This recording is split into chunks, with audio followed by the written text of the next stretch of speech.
Selamat malam semuanya, salam sehat, salam bahagia, salam cinta. Malam ini saya Brenda Imekre kembali hadir di seri cerita inspiratif Nampol Twimers Asik, di mana saya akan berbincang bersama para narasumber yang sudah mempraktekkan meditasi Tranquil Wisdom Insight Meditation.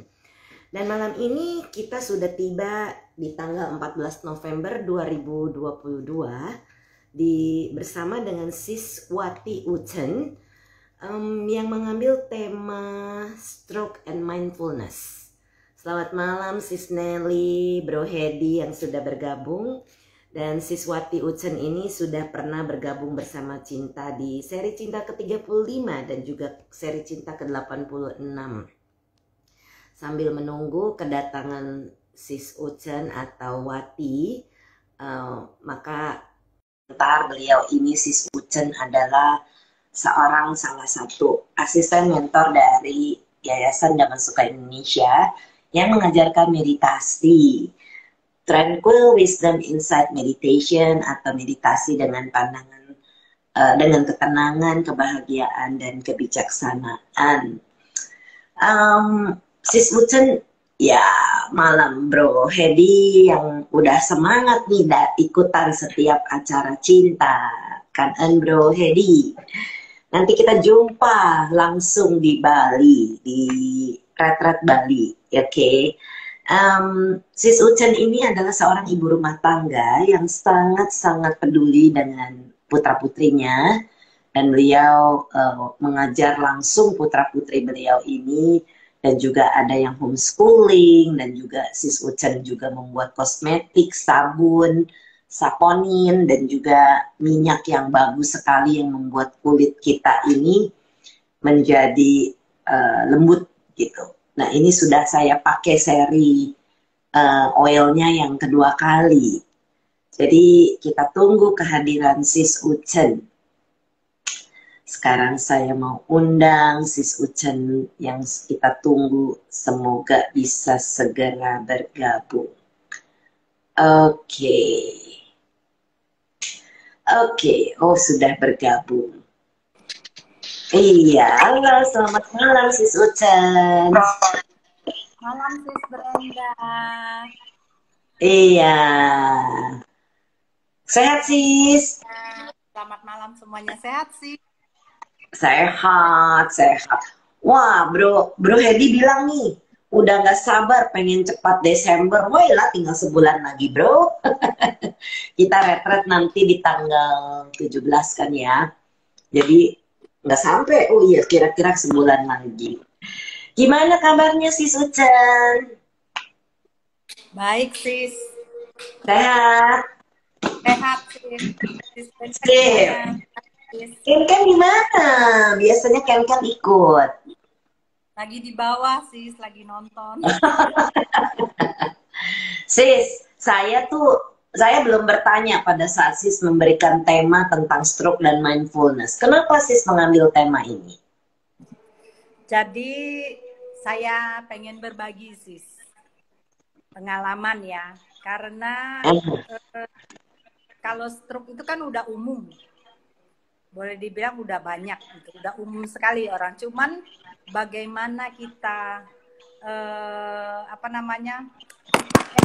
bagaimana menghadapi ketika stroke itu terjadi di lingkungan kita sendiri, dalam keluarga. Kayak begitu. Jadi itu yang membuat saya pikir saya ingin berbagi, karena kebetulan pas banget mertua saya itu baru kena stroke sekitar 2 bulan. Wow. Nah, begitu. Jadi dari awal kena stroke itu kita sempat bingung. Habis operasi kaki, ganti mangkok, 2 minggu kemudian stroke. Oh, di lututnya ganti mangkok, maksudnya di lututnya ya Sis? Iya, benar. Oke. Dan kemudian kena stroke, pertamanya masih nggak ya. Tapi kenapa tiba-tiba ngomongnya nggak jelas? Jadi langsung Sepengetahuan saya, stroke itu ada dua macam. Ada yang penyempitan pembuluh darah, Betul. ada yang justru eh, darahnya itu nggak terkontrol. Maksudnya ada yang apa namanya tuh penyempitan Se, ya bilangnya, ya blocking, blocking, jadi penyumbatan. Jadi stroke itu penyumbatan, ada ya, dua macam. Stroke ya, karena penyumbatan atau stroke karena pecahnya pembuluh darah. betul, betul, Nah, kalau yang pecah pembuluh darah itu lebih parah ya sis ya. ya, Iya, itu mesti harus operasi dan lain-lain. Cuma kalau penyempitan ini juga dampaknya juga ini sis, apa namanya, banyak gitu loh. Tergantung penyumbatannya berapa besar. betul. Berapa Dan banyak. saya mendengar ini memang om saya sendiri pun sama. Nanti saya mau sharing juga. Kalau beliau itu terkena dari penyempitan, bukan karena pecah. Ayo silakan Sis Ucen cerita pengalamannya. Ya, jadi stroke itu setelah terjadi penyumbatan, saya sempat tanya sama dokternya, karena kan dari awal itu saya yang ke dokter, nganterin, jagain semua, jadi berhubungan sama dokter itu saya sendiri. Sempat saya bertanya karena maksudnya dari saudara, dari teman, maksudnya kenapa nggak dioperasi ya, begini begitu, terus kemudian saya bingung juga ya, bagaimana? Terus tanya sama dokternya, dokter bilang apa yang mau dioperasi, begitu. Yang sudah istilahnya sudah terjadi penyumbatan, sudah terjadi kerusakan itu kita nggak bisa apain lagi. Yang bisa kita lakukan itu mencegah supaya kerusakan itu tidak melebar. Hmm, Nah, kemudian yang paling ini dalam penyembuhannya, recovery-nya itu yang pengen saya bagi di sini sih. mhm, Proses penyembuhannya itu. Nah, jadi paling penting itu dukungan dari keluarga. Keluarga di yes, dalam keluarga, lingkup terdekatnya ya di dalam rumah betul. itu. Semua anggota keluarga itu harus mengerti gitu. Jadi nggak bisa hanya satu orang saja yang tahu sis. Jadi satu keluarga kalau misalnya ada suaminya, ada anaknya, ada cucunya, ada pembantunya, ada susternya, apa semua itu pokoknya satu keluarga itu mesti mengerti bagaimana Keadaan. caranya menangani pasien stroke. Jadi nggak bisa ngandelin dari satu orang begitu. Terus kemudian sempat bingung dong sih, banyak informasi masuk.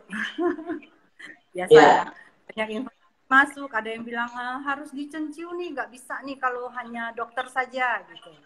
Dokter setuju. aja nggak bisa, harus dicenciu. Begini, saya juga bingung. Kanan cenciu, kiri dokter. Jadi gimana? Saya harus gimana nih awalnya? Bingung kan sis? Terus cenciu kan Bersamaan banyak sih opsi. harusnya. Iya, cenciu itu juga banyak sis. Ada yang cenciu dari akupuntur medis, ada yang dari sinse, ada yang Ya. harga sekian sampai sekian gitu kan. Sampai saya Wah, bingung Sis Lucy memutuskan yang rupanya mana. sudah mendarat nih. Sis Lucy Hai, on the way ke Surabaya. Rupanya Kristiani. sudah mendarat. Halo. Oke, silakan lanjut. Iya sis. Jadi pas kebetulan saya tanya sama Brohar. Saya tanya sama Brohar, ada nggak maksudnya rekomendasi akupuntur? Karena Hmm, setahu saya kan tahu nih yang begini-beginian gitu ya. ya, Jadi saya ya. tanya Kan salam dari Surabaya nih kata Sis Lucy. Oke. terus Terus gimana kemudian pendapat Brohar? ya saya juga sempat minta bantuan sama Brohar juga dari awalnya. Gitu. Ya, Kemudian halo Sis Yani. malam Sisiani. Kemudian Brohar kasih nomor teleponnya Dokter Ratna. Oh ya. Dokter Ratna, iya. Terus saya langsung hubungin Dokter Ratna. Untuk akupuntur, awalnya saya maunya tuh akupuntur kan sih. Aha. Lalu karena berhubung mertua saya belum bisa jalan, dokter Ratna bilang nggak bisa karena ke rumahnya itu, ke tempat prakteknya itu ada tangga lagi gitu. Terus Oh ya. tempat tidurnya tinggi gitu. Jadi saya sebelum pergi ke akupuntur itu selalu saya survei dulu tempat yang memungkinkan nggak gitu untuk ke Mhm. sana gitu. Mhm. Terus tapi setelah itu kayaknya abis ngomong malamnya atau besoknya dokter Ratna WA-in saya lagi sis. Kata dokter Ratna, Ucen kamu datang deh katanya. Saya ajarin kamu apa-apa yang perlu kamu ketahui untuk stroke gitu. Beruntung sis maksudnya ada yang memberi bimbingan ya. Saya harus Iya. bagaimana, saya harus Iya. stroke itu bagaimana supaya nggak terjadi kekakuan.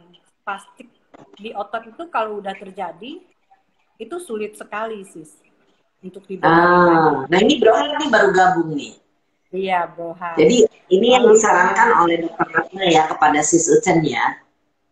iya, saya diajarin di sana ya, pas itu ngobrol-ngobrol cukup lama ya. Jadi dokter Ratna itu ngajarinnya itu nggak cuma ngasih tahu ngobrol doang sih, dipraktek langsung di sana.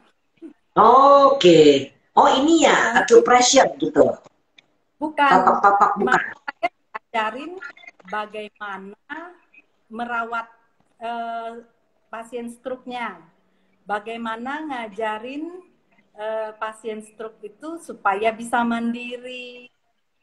Apa aja Nah, latihan tangannya, latihan malam kakinya. benar, betul DSI full of meta. Oke, lanjut Nah, sis. kemudian setelah itu saya diajarin nggak cuman biasa orang kan cuman kasih tahu udah gitu ya selesai, saya langsung dipraktekin kata dokternya. Kamu harus praktek, saya mau lihat katanya. Dipraktekin, kalau salah saya disuruh ulang lagi. Oh, praktekin apa coba sis? Dipraktekin sih caranya gimana, kamu kalau mengangkatnya gimana. Nah, kemudian Oh, terus untuk terapinya saya diajarin cara terapinya supaya nggak kaku sendi-sendinya. mhm, Nah, mhm. cara terapinya itu harus benar gitu. Kalau salah saya disuruh ulang lagi sampai sampai benar Sampai katanya. bisa. Kalau kamu aja salah bagaimana kamu bisa ngajarin katanya. Bagaimana Iya, kamu tahu? iya.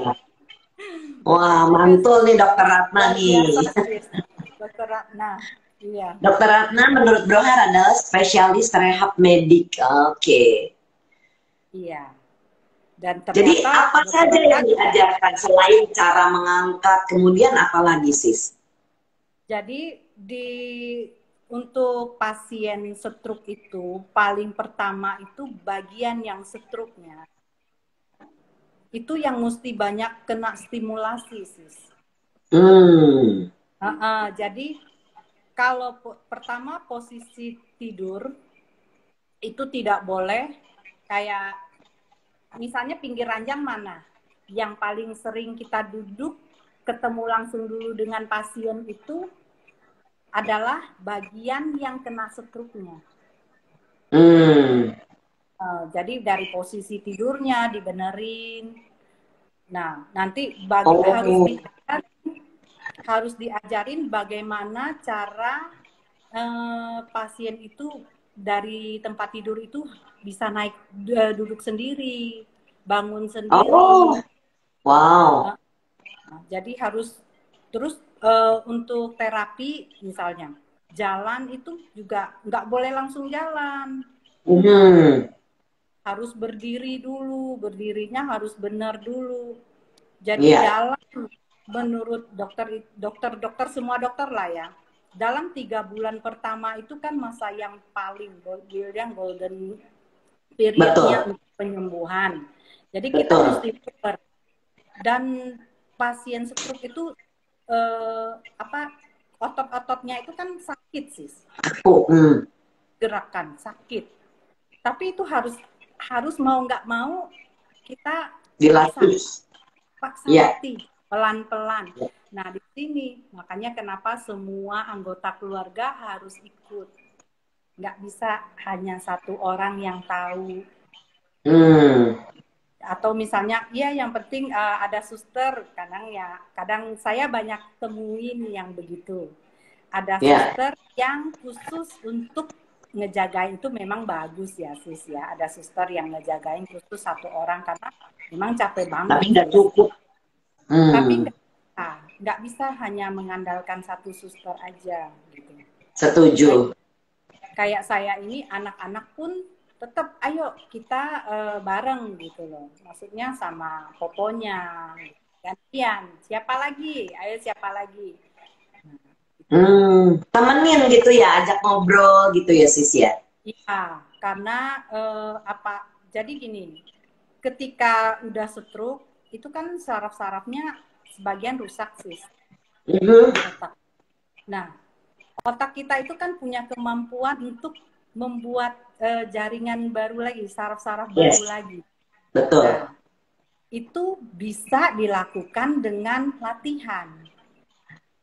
Semakin banyak latihan, baru istilahnya jalannya itu kebentuk lah. Gitu. Wow. Jadi nggak bisa hanya kita bilang ngandelin obat atau hanya mengandal kepada akupuntur aja juga nggak bisa. Jadi semua itu gabungan lah ya, sinergi ya sis ya. Yes, benar sis. Gitu. Jadi kayak dalam 1 bulan aja setelah stroke itu mertua saya udah bisa berdiri. Wow. Dan yang tadinya untuk ngomong aja nggak bisa. Gitu. Jadi pertama itu untuk ngomong aja kita mau artikan satu kata aja dari yang dia keluarkan itu harus susah banget ya. Apa ya? Nebak-nebak. Tengah jam itu apa yang diucapkan. Gitu. Wow. Malam suhu Amitofo, ada suhu nang siu. Nang siu. Amitofo suhu. Gitu. Lanjut sis. Nah, jadi semuanya memang harus bersinergi ya. Juga dari dokternya, juga dari terapinya. Akupuntur pun juga membantu sis. Sangat, betul. Iya. Terus saya juga minta bantuan sama Brohar sis untuk naikin energi apa gitu ya, minta bantuan juga. Nah, karena pasien stroke itu cenderung down. Pasti sis, maunya nangis gitu. Nah, pada saat menemani kita, misalnya kita punya teman ataupun saudara ataupun siapapun deh yang kita ketahui di sekitar kita, ketika kita berkunjung itu kita tahu mereka itu stroke, kita boleh pegang bagian yang stroke-nya sis. Ketika justru dengan begitu itu membantu mereka. Pada saat itu terapi itu sis. Gitu. Stimulasi ya sis ya? Ya, harus terus distimulasi gitu.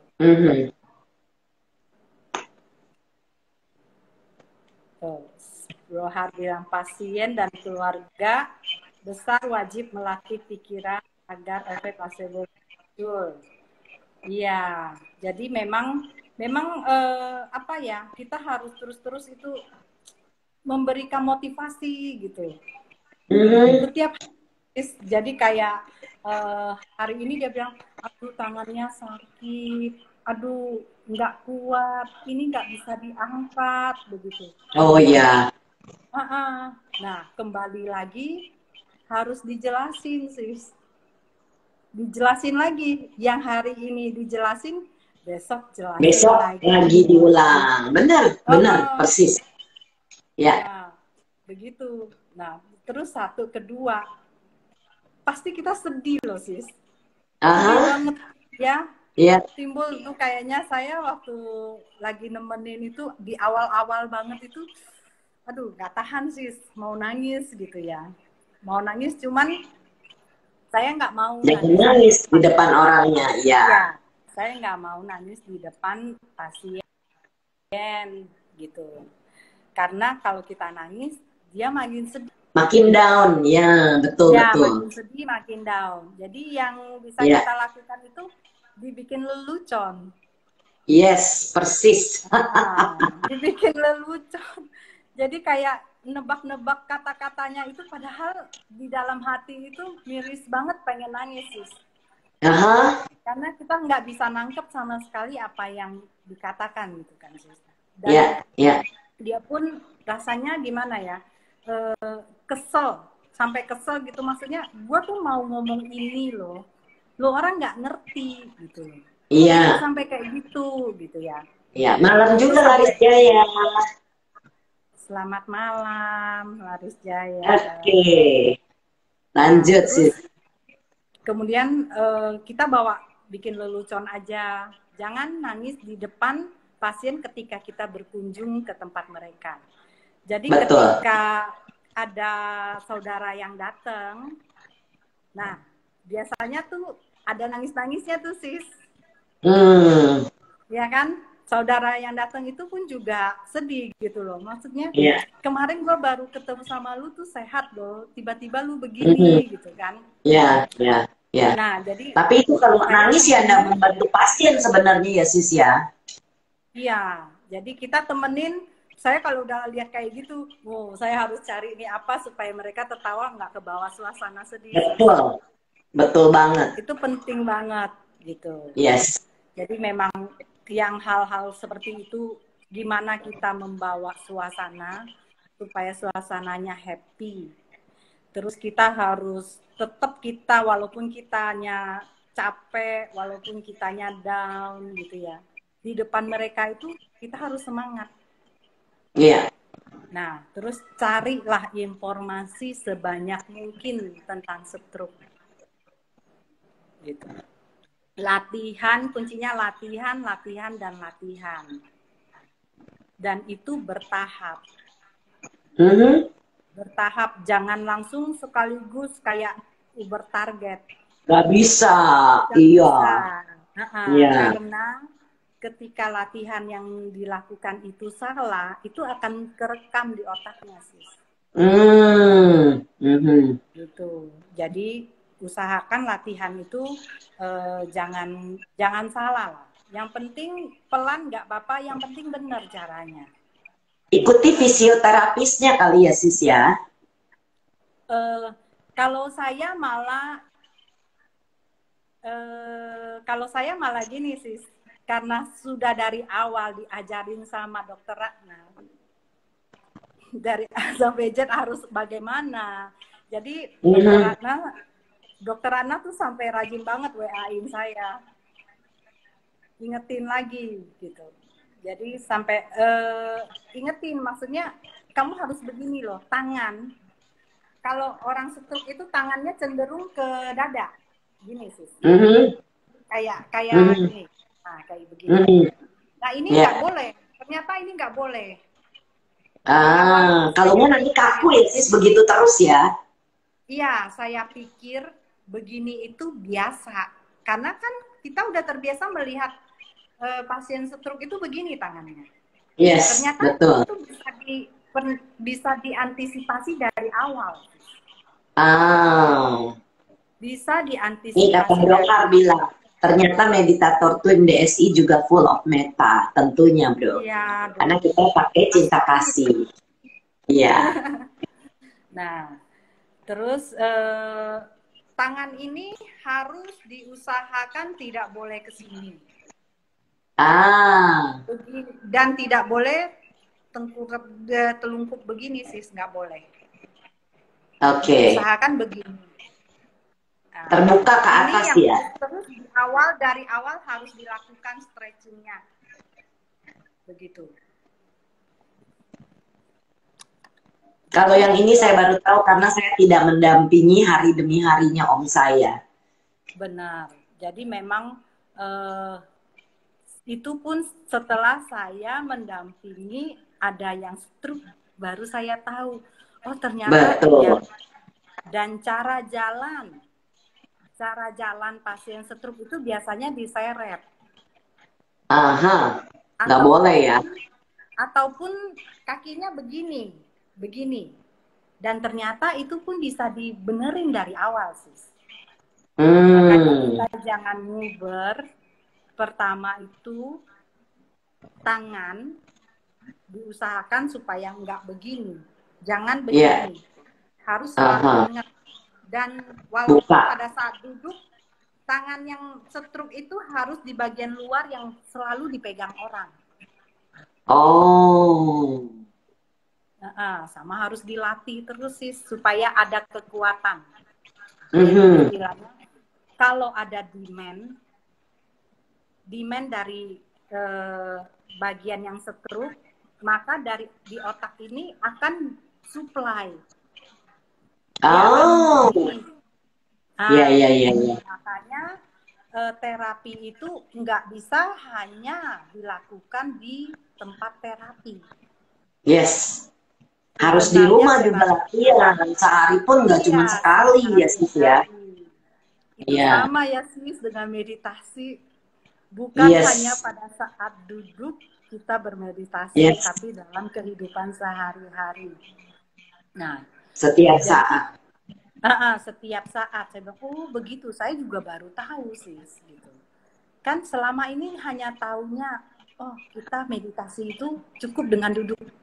Kita meditasi, maksudnya kita latihan itu, terapi itu hanya pergi atau panggil orang datang. Hanya taunya itu, ternyata nggak begitu. Seberapa sering, semakin sering latihannya, semakin cepat pemulihannya. Iya. Nah, terus mertuanya sis itu ada renang nggak sis? Dulu sebelum stroke renang sis. Bukan setelah stroke. Dalam pemulihan itu kan, dalam pemulihan itu juga disarankan renang. Kalau om saya. Jadi memang pertama-tama susah. Udah mulai penyembuhan tuh dia harus renang gitu. Saya nggak berani sis. Saya justru nggak berani ke kolam renang. Takut malah kepleset atau apa, urusan lagi gitu. Tapi yang dilakukan om saya ya sis ya, pertama kali saat beliau kena stroke itu langsung dibawa ke rumah sakit, tapi juga dikasih angkung. Makanya harus tahu ini stroke-nya pendarahan atau penyumbatan. Jadi pada saat penyumbatan dikasih angkung bisa, tapi kalau udah pendarahan nggak boleh. Menurut itu ya, menurut orang yang memberitahu kepada om saya. Kemudian dirawat di rumah sakit dan ada fisioterapi dan dia akupuntur setiap hari. Jadi kalau luar biasa ya kalau bisa akupuntur setiap hari. Kalau saya, aduh kemarin aja habis donor darah ditusuk aja berasa gitu ya, apalagi kita tiap hari gitu. Tapi om saya itu semangatnya. Memang sakit. Betul. Saya pertama bawa mertua saya akupuntur itu sampai marah-marah sis. Oh iya, iya. Karena biasa itu sis. Marah-marah gitu. Cuman yang paling saya bilang, yang paling ngebantu itu latihan sis. Yes. Menurut ya latihan yang sangat membantu banget. Iya. Jadi saya juga ada seperti itu sis. Ada latihannya dan keluarganya itu sangat super mendukung. Jadi saya juga ya persis seperti apa yang sis lakukan. Kita itu bikin om kita tuh happy, ketawa-ketawa gitu. Dan beliau bisa nyetir dalam waktu 3 bulan setelah kena stroke. Bagus bisa nyetir, Pak. Dan itu buat saya miracle ya. Jadi stroke itu kan sebenarnya banyak ini ya sis. Terdampaknya berapa banyak? Berapa besar areanya yang terdampak gitu. Jadi kalau kita juga nggak bisa bilang, oh si A begini, terus kita harus sama seperti si A. Enggak gitu. Cuman di sini saya mau tekankan itu latihan. Terus latihan terapi. Karena stroke itu kan bisa terjadi kepada siapa saja ya sis. Yes, kalau misalnya kita pada orang yang ekonominya berkecukupan, bisa pergi terapi, bisa akupuntur. Akupuntur kan juga nggak murah ya, sis. Nah, dan bisa misalnya ada suster yang jagain gitu. Mungkin bisa masih lebih enak gitu ya. Tapi ketika stroke itu nggak memandang siapa. Gitu sih. Yes, benar. Dan kalau nggak bisa, kalau orang yang nggak bisa pergi akupuntur bagaimana? Iya, Gitu kan? iya, benar. Akupuntur itu membantu. Sangat, Tapi sangat paling membantu. utama adalah terapinya. Terapinya. Nah Jadi ini benar nih, kata Bro Har. Dalam hal apapun latihan yang rutin akan menjadi refleks.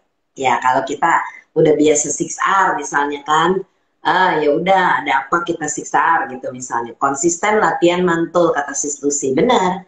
Dan memang ini harus dilatih. Iya.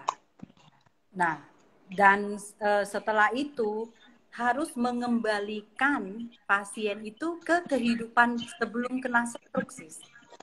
Ini yang nggak gampang. Jadi kita ngajarin supaya mandiri, bisa mandi sendiri, bisa makan. Kalau yang kenanya tangan kiri masih mendingan. Kalau yang kenanya tangan kanan, semua mesti belajar lagi di tangan kiri. Iya, tangan kiri mesti belajar. Tangan kiri. Nah, tapi apa yang kita lakukan itu adalah tangan kanan atau tangan yang kena stroke itu, bagian yang kena stroke, tangan ataupun kaki itu tidak boleh dilupakan. Ya, harus sama-sama bergerak gitu ya sis ya. Iya, jadi kayak misalnya mandi keramas gitu ya sis. Nah, saya bantuin tangannya itu pegangin supaya dia bisa ini pegang, walaupun kita udah keramas, tapi pegangin tangannya naik gitu. Dia kan gitu. Iya. Nyimpen memori gitu ya. Iya. Wah, Bro Har bilang ini ada di komunitas ALC. Nanti kapan-kapan kita ngobrol tentang ALC ya, Bro Har ya. Jadi supaya orang-orang ngerti nih apaan itu ALC. Oke, sis Ucen lanjut. Jadi kemudian kayak makan. Karena kena stroke-nya adalah tangan kanan, bagian kanan, makannya otomatis pakai tangan kiri. Nah, yang bisa kita lakukan, yang mendampingi, kalau saya sih sebenarnya lebih sarankan keluarga ya sih. Ya, betul. Meluangkan waktu lah gitu loh. Entah anak, atau menantu, atau cucu, atau siapapun boleh. Keluarga, jangan semua itu diserahkan ke suster yang jaga. Yes. Gitu. Nah, kemudian kayak pegang lebih dominan dong yang tangan yang sehat. Tapi kayak tangan kanannya ini harus bergerak. Pegang garpu. Jadi gantian. Garpunya di tangan kanan, sendoknya di tangan kiri. Kita yang bantu, kita yang pegangin karena dia kan nggak bisa sih. Iya, lemah nggak ada tenaga. Kita yang pegangin memang lama, tapi paling enggak ada demand and supply. Ketika tangan ini meminta, nanti dia akan bikin jaringannya lagi, sarafnya bikin jalan yang baru. Yang kemarin yang sudah rusak. Tetapi karena kita demand dari sini, maka dia minta, dia bikin jaringan baru. Jalannya. Jadi ini baru saya tahu nih kalau yang ini. Ya, jadi supaya otak kanan dan otak kiri. Kalau sebelah kanan yang stroke berarti kan di sebelah kiri yang rusak. Iya. Nah, jadi supaya otak kanannya enggak mendominasi semua pekerjaan otak kiri. Nah, jadi tujuannya itu supaya bagaimana otak kanan ini bisa membantu otak kirinya membentuk jaringan lagi, jalan yang baru gitu. Itu bisa ya sis dengan Bisa. banyak bergerak gitu ya Ya, sis. itu yang disebut Wow, dengan apa, plastisitas, ya plastisitas otak. Jadi otak itu punya kemampuan itu, mau sampai luar umur biasa. berapapun. Nah, ini yang Bro Har juga bilang luar biasa sabar melatih bagi senior. Iya, Ya, benar. benar. Apa kabar Bro Wira Nugraha nih? How ma? How? Oke, lanjut Benar. sis. Oh, Nah, jadi bisa ya syaraf itu bisa. tumbuh kembali walaupun yang sudah rusak ya sudah, tapi yang baru itu dipaksa untuk membuat syaraf baru gitu ya sis ya. Iya, Wah, sis. luar biasa ini. Makanya harus sering dilakukan. Enggak jadi sehari, harus sering dilakukan. Jadi kita memang dengan melatih meditasi, saya merasa ini sangat membantu. Dan ketika pasien itu stroke, mereka merasa gue tuh nggak bisa apa-apa lagi. Jadi Oh, kasihan ya. mereka akan ada rasa seperti itu, apalagi yang sudah usia lanjut, sis. Mungkin kalau Ya. yang masih muda berbeda ya, sis ya. Tapi kalau yang usia lanjut itu yang saya dengar, yang selalu saya dengar dari mertua saya kan begitu istilahnya, kayak gue tuh pengennya mati aja dah. Kayak gitu loh sih. Wow. Jadi kayaknya kenapa? Karena gue tuh nyusahin doang gitu. Oh, Hal iya. seperti itu tuh keluar gitu dari mulutnya, kata-katanya kayaknya sedih gitu ya. Terus saya itu sedikit-sedikit lah kasih tahu, ayo kita belajar coba meditasi. Nah, Kan dari punya situ banyak waktu ya. Bagus sis. ya benar. Jadi yang saya kepikiran pada saat kondisi seperti itu nggak bisa ngapa-ngapain, alangkah beruntungnya kita yang sudah melatih meditasi Mhm. kan bisa bermeditasi. Yes. Dalam segala keadaan. Iya, walaupun apa kita tetap bisa melakukan sesuatu gitu sis. Jadi mertua sis udah mulai mau meditasi sejak beliau stroke itu sis. Cuman kayak saya ajarin senyum Yes. ya. Karena Bagus. penerimaan semua orang kan berbeda-beda sis. Betul. Apalagi Betul. kalau orangnya yang spiritual, mungkin mereka mencari lebih gampang. Tapi bila yang enggak, akan lebih sulit menerima. Mhm. Cuman saya bilang, Apalagi dalam keadaan sakit gimana mau senyum gitu ya. Kadang orang ya, bertanya, lagi sakit gini nggak bisa senyum kalau yang nggak biasa. nah, cuman saya kasih tahu sih, karena mertua saya kan nggak bisa dengar juga sih, gitu. Jadi Wah, kita sis Juli komunikasi. tahu nih, sis Brand seperti kurang fit. Iya sis, kemarin itu saya agak kurang fit, tapi sekarang udah jauh membaik.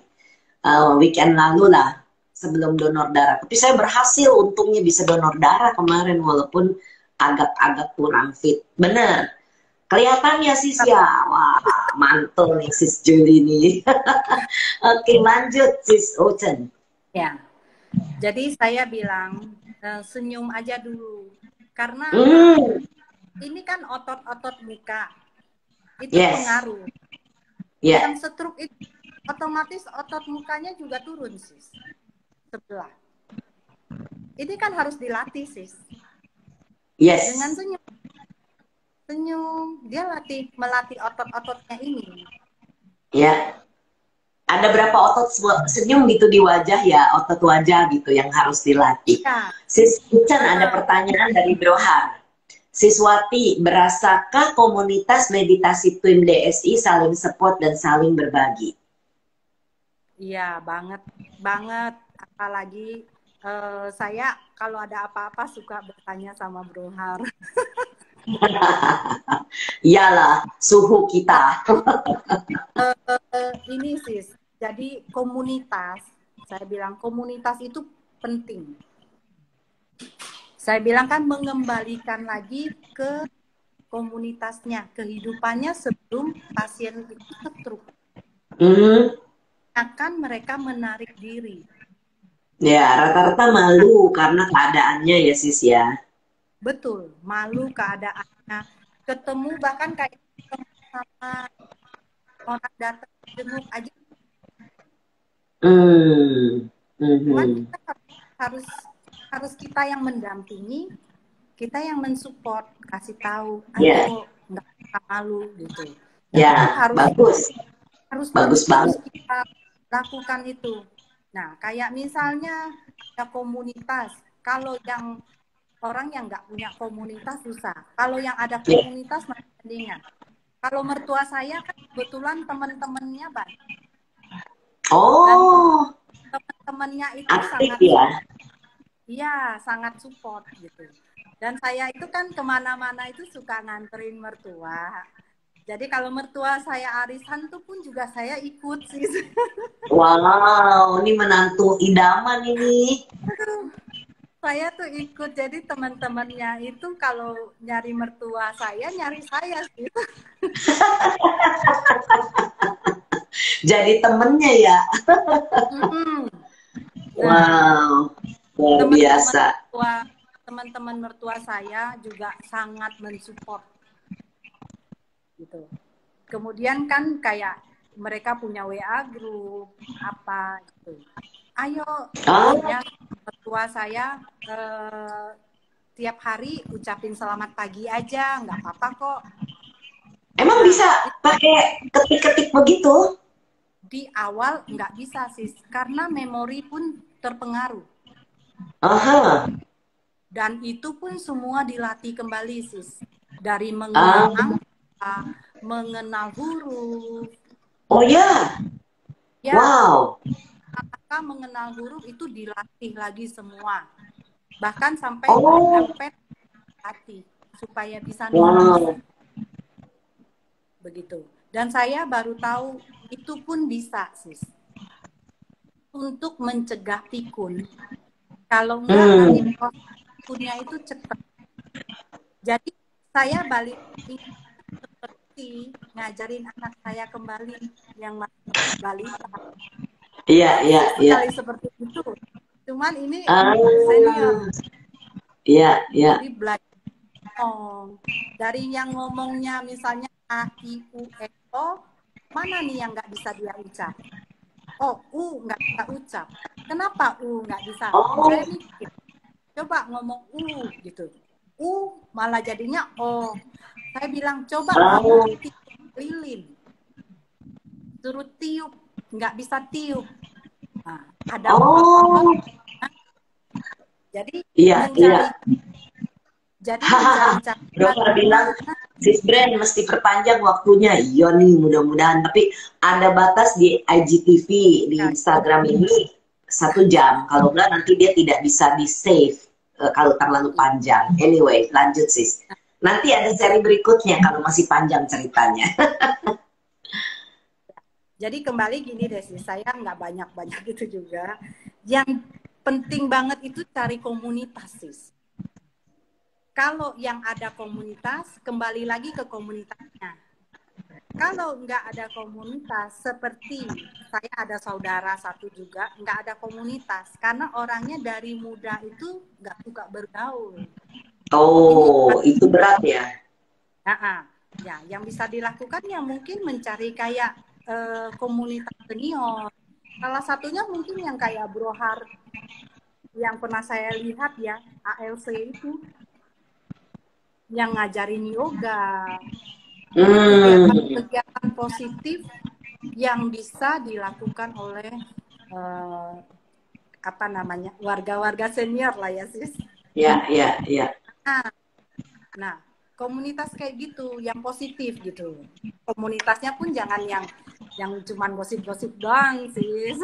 Oh iya, banyak yang begitu. Sama ya itu melatih meditasi sih. Makanya dari ada kesempatan. Selagi masih sehat, bisa meditasi, kita belajar. Kalau udah sakit agak sulit ya sis ya, tapi bukan berarti nggak bisa. Berarti nggak bisa dilatih terus. Jadi kalau lagi nggak ngapa-ngapain saya lihat begitu kayak tidur gitu. Padahal kan saya suruh meditasi. Ah, Nah, wah luar meditasi. biasa.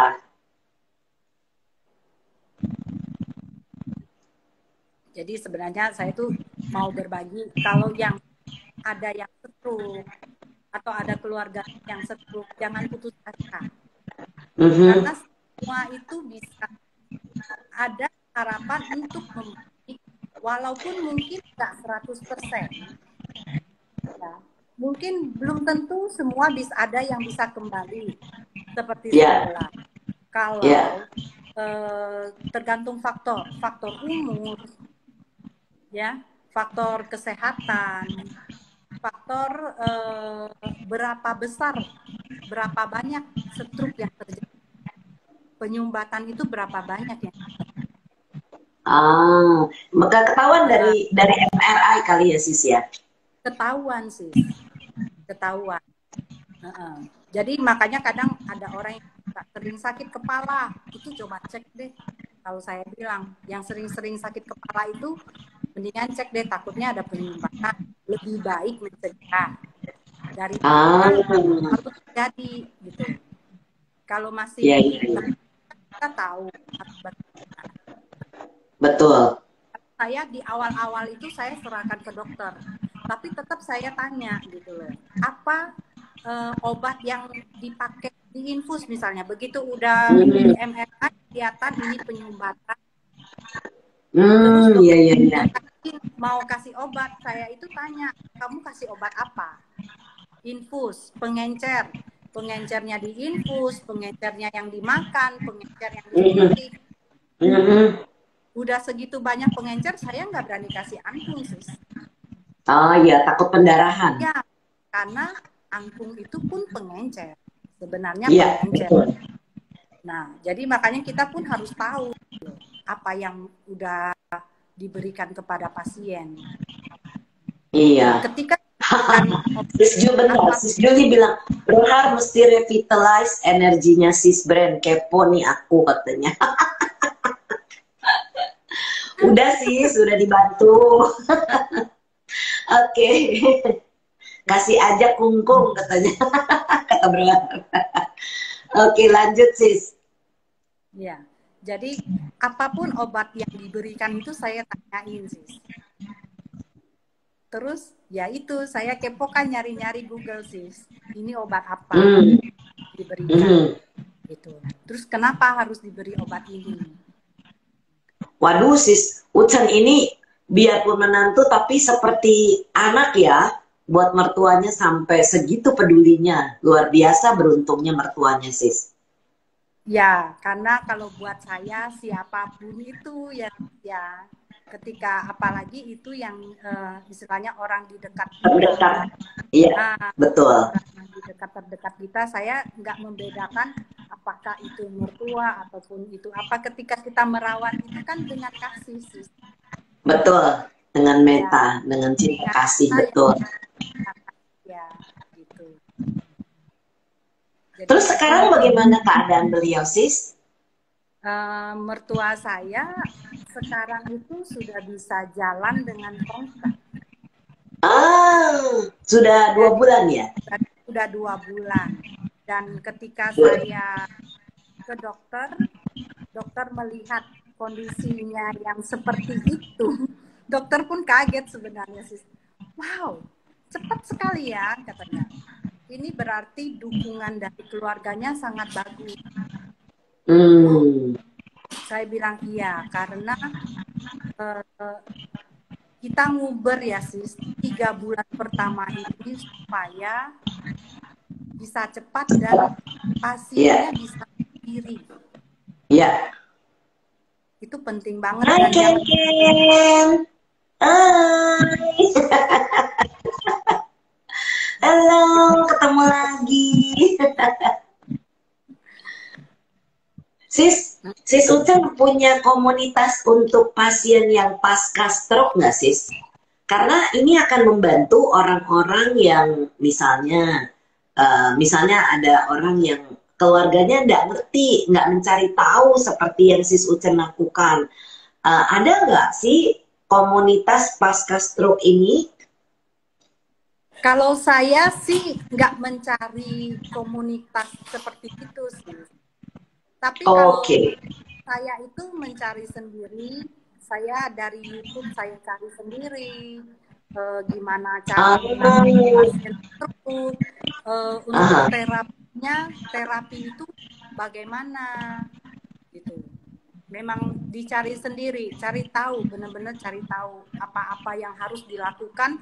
Kalau kakinya kaku harus bagaimana, sesuai nggak dengan yang dokter terapi yang diterapi di tempat terapi lakukan itu sesuai nggak gitu. Kalau enggak saya tanya kenapa Sis Ucen, pertanyaan saya, sebelum beliau mengalami serangan stroke, apakah ada ciri-ciri tanda-tanda, misalnya kram, misalnya badannya pada kaku-kaku, sakit kepala, itu ada nggak seperti itu, Sis? Masalahnya mertua saya kan habis operasi, Sis, pasca Oh operasi. iya, iya benar. Ini juga satu hal yang saya pengen share juga gitu. Jadi ketika sudah berumur ya, terus melakukan operasi, kayak mertua saya itu kan operasi jantung. Nah, beliau itu orangnya takut banget sakit. Sehingga nggak berani gerak. Nah, ketika terjadi stroke, dicek ternyata dedimernya tinggi sekali. Saya tanya sama dokter sarafnya, ini penyebab bisa dedimer, bisa ini itu apa? Bisa aja karena kurang gerak. Ya, karena kurang gerak saya langsung, oh iya sih ya, kurang gerak karena takut sakit. Tuh, terus makannya kan maunya makan enak. Nah, maunya makan enak, maunya makan kue. Ya, kita namanya orang sakit makan enak, siapin dong, Sis. Iya, iya. Karena belum mengerti mungkin waktu itu. Begitu. Jadi makanya kenapa untuk kalau kita sudah mulai berumur, olahraga, banyak gerak. Gitu. Itu memang harus kayak jemput matahari, ada ikut komunitas-komunitas apalah, ikut senam atau apapun, ikut aja. Sama itu hatinya harus bahagia, Sis. Ya, benar. Hatinya harus happy. Bahagia, karena stres itu ngaruh banget ke badan. Oksidasi sel-selnya itu gitu. Jadi itu pertanyaan saya sebelumnya, apakah ada kayak misalnya kena kram atau apa gitu, ada nggak tuh, Sis? Mertua sebelum saya kena, enggak, Sis. Sebelum operasi misalnya? Enggak. Kalau sebelum operasi, nggak ada ya? Mertua saya kan memang dulu itu pernah vertigo. Oke. Menier. Karena menier itu jadinya vertigo. Jadi mungkin kita nggak menyadari itu ya, Sis. Kayak tiba-tiba serangan vertigonya muncul, bisa lagi berdiri tiba-tiba hampir jatuh dan selalu ada saya, Sis, untungnya. Oh, wow. Jadi untungnya selalu mertua saya mau jatuh itu ada saya di belakang. Karena kalau udah vertigo, beruntung juga. Kalau jatuh repot ya. Jatuh, Sis. Iya. Nah, dan mungkin ya ketika vertigo itu ada sumbatan di otaknya. Putus, Sis, barusan muter. Ketika apa sih? Sorry. Ketika vertigonya muncul, itu mungkin terjadi penyumbatan di saraf otaknya. Di pembuluh darah di otak, penyumbatan. Karena dari hasil MRI itu, kan saya lihat dokternya itu memberi lihat itu nggak cuman yang terjadi saat ini. Nah, dari MRI itu ketahuan sih, ini terjadi penyumbatan yang baru dan terjadi penyumbatan yang kecil-kecil itu yang sudah lama, itu ketahuan. Mana yang baru, mana yang lama. Wow. Dan saya lihat itu banyak sekali penyumbatan kecil-kecil yang terjadi ini otaknya itu. Banyak sekali. Dan saya di situ berpikir, ini kemungkinan ya ketika vertigo itu ada yang tersumbat, dan pas ini yang tersumbat ini yang paling gede ini yang menyebabkan mertua saya itu stroke sampai kayak begini. Wow, itu vertigo ternyata berhubungan ya dengan stroke ya sis ya? Ya, makanya saya bilang kalau sering sakit kepala, sering ada vertigo, cobalah sekali-sekali cek konsultasi. Ya, ini bagus nih informasinya bro dan sis, supaya yang mendengar bisa lebih waspada. Sis, tadi Bro Har ada bilang, coba aja bentuk komunitas pasca stroke supaya misalnya sis bikin IG gitu atau bikin WhatsApp group misalnya. Jadi orang-orang yang pernah kena stroke itu ada dapat informasi, karena kasihan kan kalau orang keluarganya itu tidak aktif seperti sis Ucen. Kalau sis Ucen kan mencari tahu ke sana ke sini, dan mungkin tidak semua orang mau melakukan seperti itu. Nah, tapi kalau ada komunitasnya mungkin bisa membantu ya orang-orang yang terkena pasca stroke ini. Aduh, saya mesti bagaimana? Aduh, kalau nggak kan bingung sis. Untung aja sis mengangkat tema ini, jadi orang-orang bisa lebih aware, gitu, lebih punya kewaspadaan, kesadaran. Ikut komunitas ALC aja sis. Ikut apa? Senior semua ALC. Oh, ALC. Wah, ini ya. Saya nanti mau bahas ini. Bisa bertanya langsung. Oke, ada komunitas ALC ternyata bro dan sis. 2 minggu dari sekarang, Bro Har dan teman-teman dari ALC kita undang di Cinta supaya bisa sharing nih. Ada komunitas yang bagus.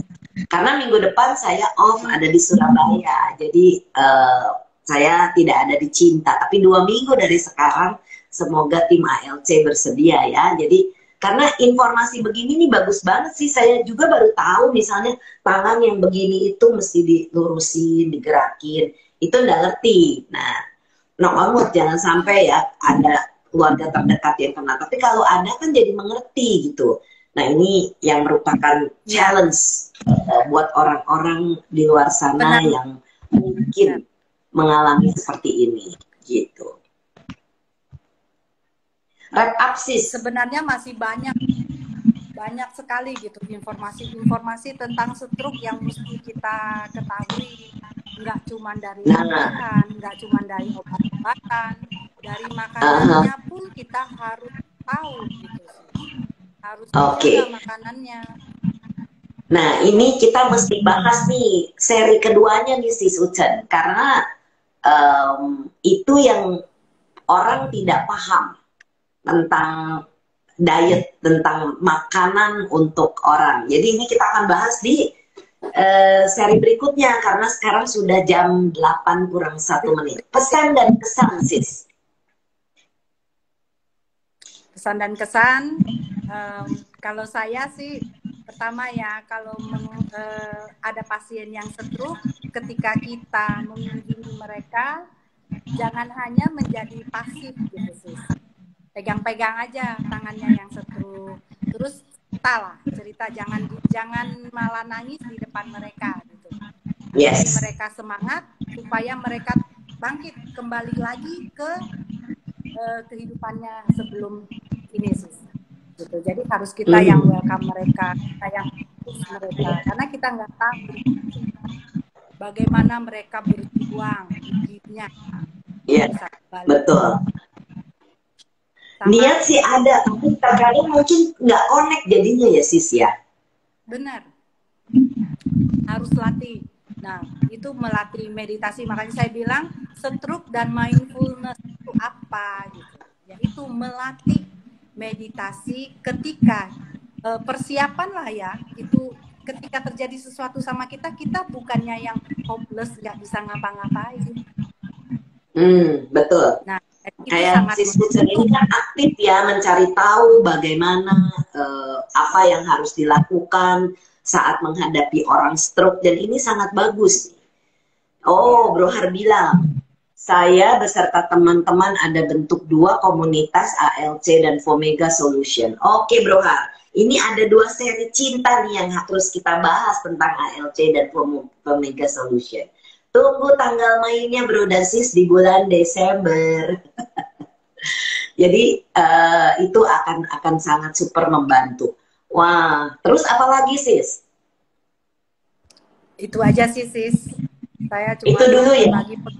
Itu dulu Sis, berbagi pengalaman. Kalau misalnya ada yang mau bertanya-tanya langsung sama saya juga boleh. Karena kalau dibahas ini nggak selesai Sis. Panjang ya. Oke. Jadi nanti yang misalnya Bro dan Sis yang mendengarkan ini mau menghubungi Sis Ucen, bisa di ucen.wzh di Instagramnya, supaya bisa mendapatkan informasi yang bagus banget. Kalau enggak, kita nggak ngerti. Saya juga cuma tahu sedikit sekali, dan hari ini dapat informasinya banyak gitu ya. Jadi ini akan sangat membantu saat kita menghadapi keluarga yang semoga tidak akan mengalami stroke, tapi kita tidak pernah tahu siapa yang akan kena gitu. Luar biasa kanan banget nih Sis Ucen, Siswati yang hari ini mengangkat tema stroke dan mindfulness yang akan bisa membantu orang-orang yang tidak mengerti bagaimana cara menghadapinya gitu. Oke. Wah, luar biasa. Tidak, kita harus berpisah dengan waktu karena terbatasnya waktu di IGTV. Jadi saya Brenda Mekre mengucapkan banyak terima kasih Kanen kepada Sis Ucen yang sudah memberikan testimoni dan saran-saran apa yang harus dilakukan saat menghadapi orang-orang yang terkena stroke. Jadi ada Bro Seci yang bilang jadi teman yang belajar terkena stroke. Oh iya betul. Oke. Kami berdua berterima kasih atas komentar dan juga atas partisipasi Bro dan Sis malam ini. Semoga bermanfaat bagi yang mendengar secara langsung maupun yang nanti mendengarkan siarannya. Dan kami berdua mohon maaf apabila ada kata-kata, pikiran, dan perbuatan yang pernah kami lakukan keliru malam ini maupun di masa-masa yang lalu. Semoga kami bisa dimaafkan. Mari kita bersama-sama berbagi jasa. Semoga yang menderita bebas dari derita. Semoga yang merasa takut bebas dari rasa takut. Semoga yang berduka menghapus semua dukanya. Dan semoga semua makhluk menemukan kelegaannya. Semoga semua makhluk berbagi jasa yang telah kami peroleh untuk memperoleh semua jenis kebahagiaan. Semoga semua makhluk di angkasa dan di bumi, para dewa dan naga yang perkasa, berbagi jasa-jasa kami ini. Semoga mereka terus melindungi ajaran kebenaran. Semoga mereka terus melindungi Indonesia dan seluruh dunia. Semoga semua makhluk berbahagia. Sadu, sadu, sadu. Salam sehat semuanya. Selamat malam. Salam cinta. Kita jumpa 2 minggu dari sekarang karena Senin depan saya ada di Surabaya sehingga tidak bisa mengisi seri cinta. Dan kita akan live lagi di tanggal 28. Kalau Sis Ucen masih bersedia, kita akan masukkan tentang dietnya. Dan untuk bulan Desember, kita akan mengangkat komunitas-komunitas yang dibentuk oleh Bro Har di Fomega Solution dan juga di ALC. Untuk Desember ya Bro Har ya. Sedangkan Sis Ucen saya rasa karena masih ada kaitannya kita mau bahas tentang makanan dan lain-lain sih Sucen. Siap? Boleh. Oke deh. Iya, terima kasih banyak ya Sis Ucan. Selamat malam, sampai jumpa. Salam sama mertua dan keluarga Sis Ucan, terutama buat Ken Ken.